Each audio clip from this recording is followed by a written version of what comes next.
Assalamualaikum warahmatullahi wabarakatuh. Saya Retna Felandari Hidayat dari kelas 2D akan memaparkan materi tentang hubungan psikologi agama dengan tasawuf.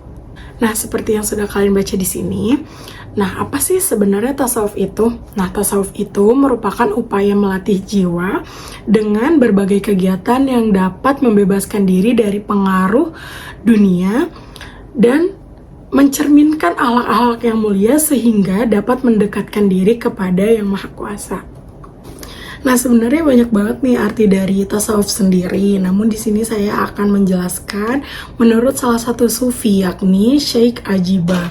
Jadi menurut beliau, tasawuf ini adalah ilmu yang membawa kita nih agar selalu bersama dengan Tuhan. Nah, melalui penyucian batin dan dengan amalan soleh, jalan tasawuf ini diawali dengan ilmu, di tengahnya oleh amal, dan akhirnya oleh karunia ilahi.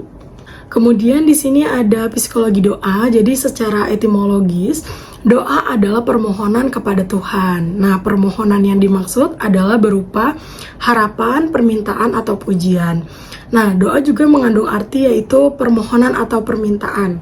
Jadi ketika kita berdoa, kita pasti tuh memohon atau meminta sesuatu kepada Tuhan. Jadi misalkan, ya Allah panjangkan umur hambamu ini. Nah, berarti kita ini meminta agar dipanjangkan umurnya. Nah, kata doa juga dapat digunakan dengan Tuhan atau manusia sebagai subjeknya ataupun sebaliknya.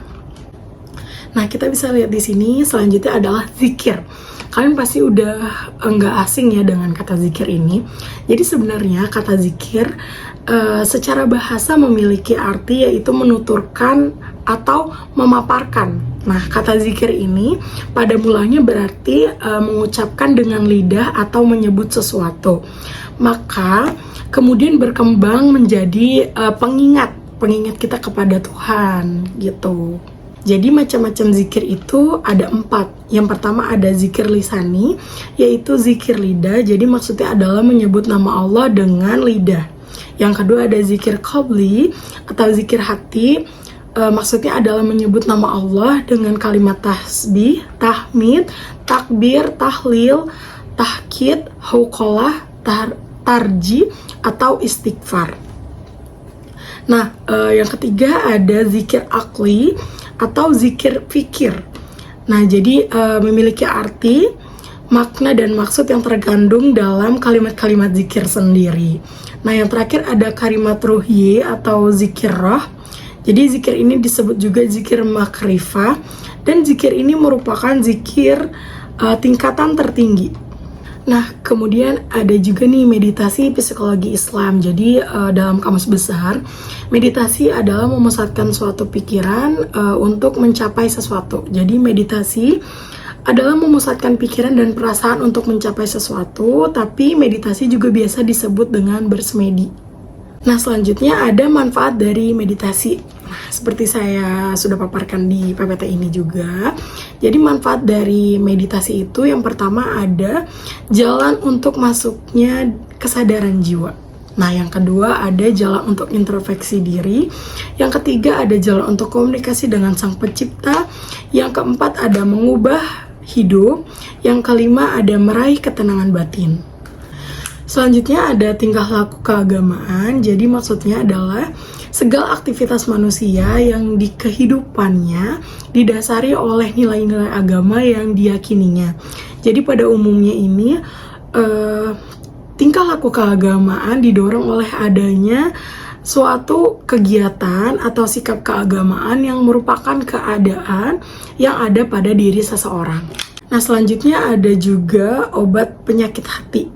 Yang pertama ada membaca Al-Quran. Jadi seperti kita tahu ya, kalau misalnya kita lagi baca Al-Quran, itu rasanya kayak tenang banget. Karena tuh kalau lagi membaca Al-Quran tuh kita ngerasa deket sama Allah.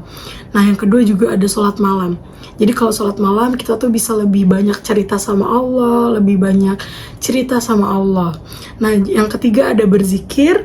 Yang keempat ada mengosongkan perut. Jadi maksud dari mengosongkan perut ini adalah berpuasa. Jadi kalau kita berpuasa kita tuh bisa menahan nafsu, menahan amarah. Jadi lebih sabar, lebih hatinya tuh lebih tenang aja gitu.